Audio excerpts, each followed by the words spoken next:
আসসালামু আলাইকুম প্রিয় দেশবাসী। আসলে আমি বিগত 15 বছর যাবৎ কথা বলতে না পারা,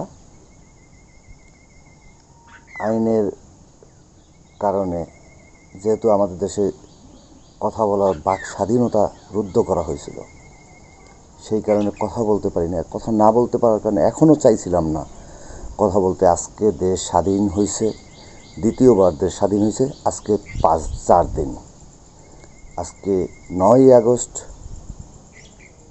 2024 সালে। আজকে রাত্রে 3টার সময় ঘুম থেকে উঠছি। আমার চেহারা দেখে বোঝা যাচ্ছে বিধ্বস্ত আমি। আমরা যেখানে ফজরের নামাজের জন্য মাইকের আজান শুনি, সেখানে আজকে আজানের পরিবর্তে শুনতে হচ্ছে ডাকাত ঢুকেছে, আমাদের মহল্লায় ডাকাত ঢুকেছে। আসলে কি সত্যিই ডাকাত ঢুকেছে আমাদের মহল্লায় কিংবা সারা বাংলাদেশে? এখন কি ডাকাত ঢুকেছে? ডাকাত আছে বাংলাদেশে? আমার বিশ্বাস বাংলাদেশে কোথাও ডাকাত নেই। এই ডাকাত হচ্ছে যারা বিগত 15 বছর বাংলাদেশে জঙ্গি নাটকের আবির্ভাব ঘটাইছে, যারা বাংলাদেশে আলেম আমাদেরকে জঙ্গি বলে আখ্যা দিয়ে তাদেরকে গুম খুন হত্যা করছে, যারা বাংলাদেশে বিরোধী দল মতকে হামলা করছে, মামলা দিছে জঙ্গি বলে। আজকের এই অবস্থার জন্য শুধু তারাই দায়ী। বাংলাদেশে এই 2024-এর পরাজিত শক্তি যারা দেশ ছাইরা পালাই গেছে, তাদের আন্ডা বাচ্চারা বাংলাদেশে আছে, তারা এখন এই জঙ্গি নাটক, এই ডাকাতির নাটকের মহড়া দিচ্ছে।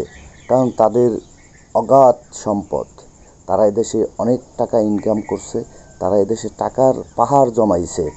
এদেশে বিদেশে তারা যে টাকা জমাইছে, সেই টাকা দিয়ে তারা পুনরায় আবার ক্ষমতায় আসার জন্য, দেশকে অস্থিতিশীল করার জন্য, দেশের মানুষকে অশান্তিতে এই বিগত 15 বছর রাখার পরেও যাদের আশা পূরণ হয় নাই, এদেশের মানুষের বাক স্বাধীনতা কেড়ে নিয়েছিল যারা, এদেশের মানুষের ভালো থাকার, দ্রব্যমূল্যের ঊর্ধ্বগতি, বাংলাদেশের মানুষের প্রতিটা মানুষের নাবিশ্বাস, গরিব মানুষের উপর শোষণ, বিরোধী দলমতের উপর শোষণ শাসন, নির্বিচারে মানুষ হত্যা, গুম খুন যারা কইরা তৃপ্ত হয় নাই, তারা আজকেও সজাগ আছে।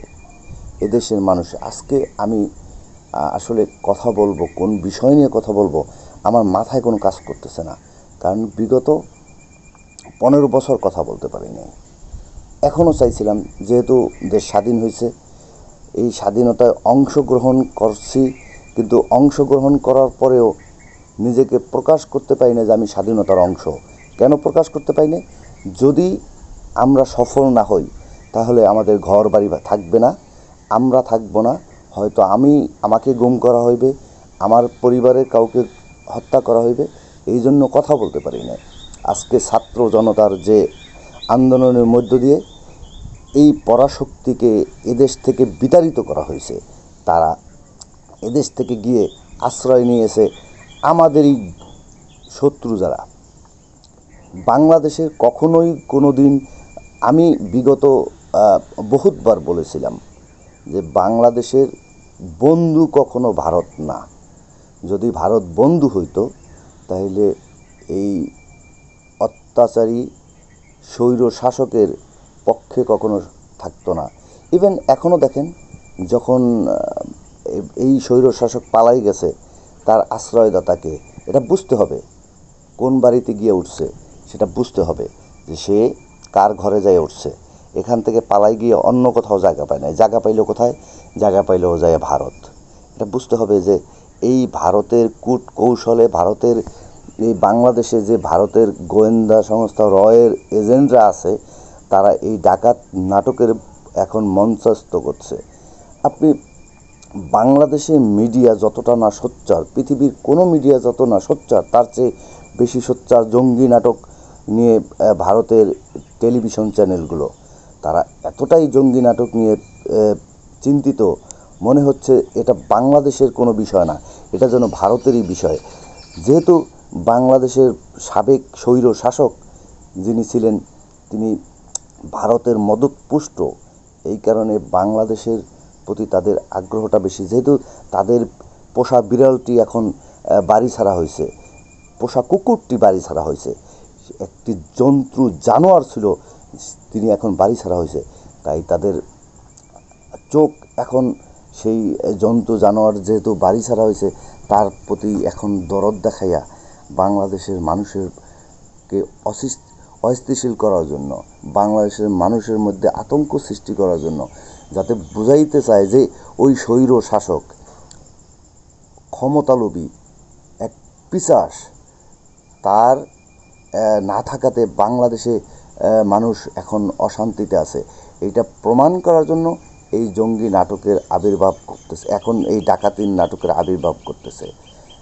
আমি দেশবাসীর কাছে আহ্বান জানাবো, দেশবাসী সবাই, ছাত্র জনতা যেভাবে একত্রিত হইয়া এই দেশকে স্বাধীন করেছে, ঠিক তেমনিভাবে আমরা সবাই মিলে, এদেশের জনগণ মিলে এই ডাকাত নাটকেরও অবসান ঘটাবো।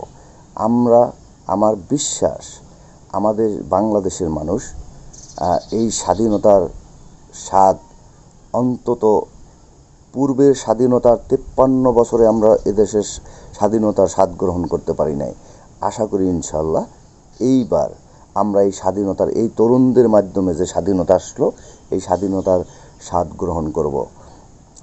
এবং আমি বিনীতভাবে অনুরোধ জানাবো, যারা অতি উৎসাহী হইয়া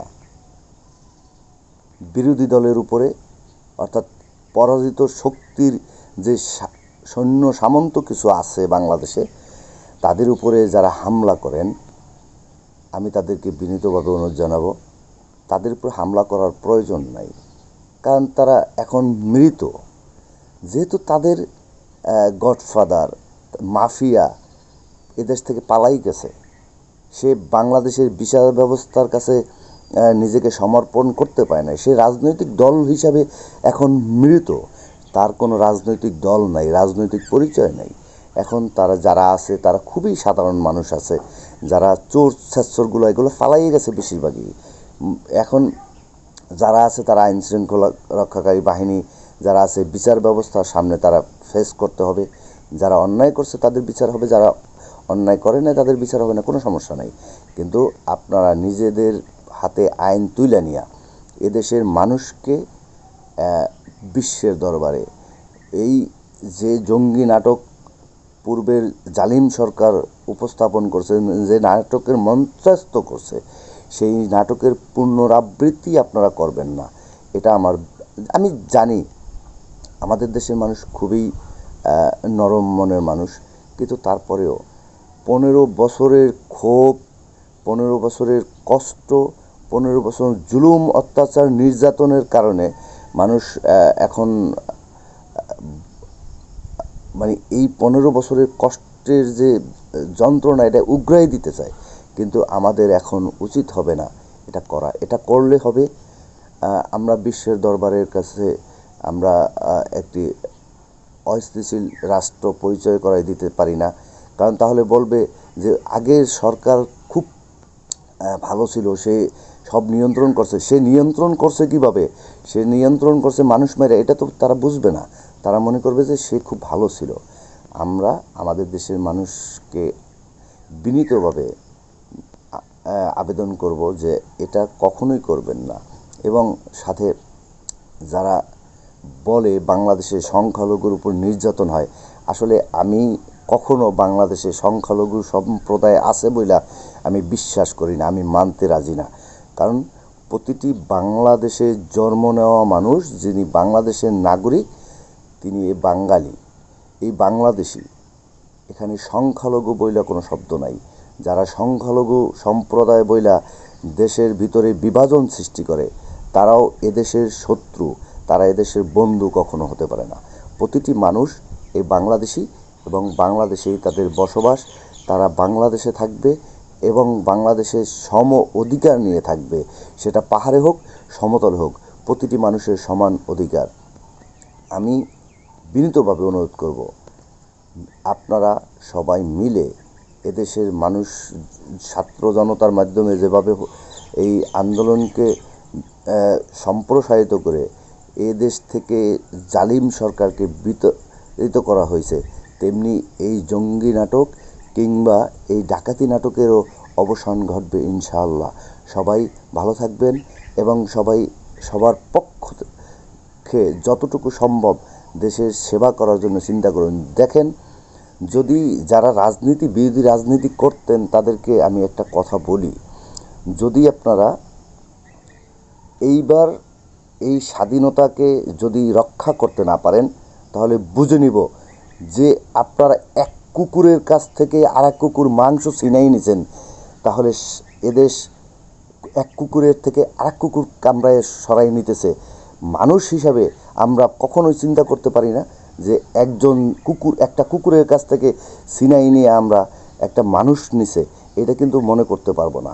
তাহলে আপনাদেরও এভাবে এদেশ থেকে তাড়ানো হবে। আমি প্রতিটা মানুষকে বলবো, প্রতিটা দেশের জনগণকে বলবো, আমাদের দেশ রক্ষা করার দায়িত্ব আমাদের সবার। আমরা সবাই মিলে এদেশকে রক্ষা করব ইনশাল্লাহ। সবাই একত্রিত হয়ে এদেশের স্বাধীনতা, সার্বভৌমত্বকে রক্ষা করা এখন আমাদের ইমানি দায়িত্ব। সবাই ভালো থাকবেন। আসসালামু আলাইকুম।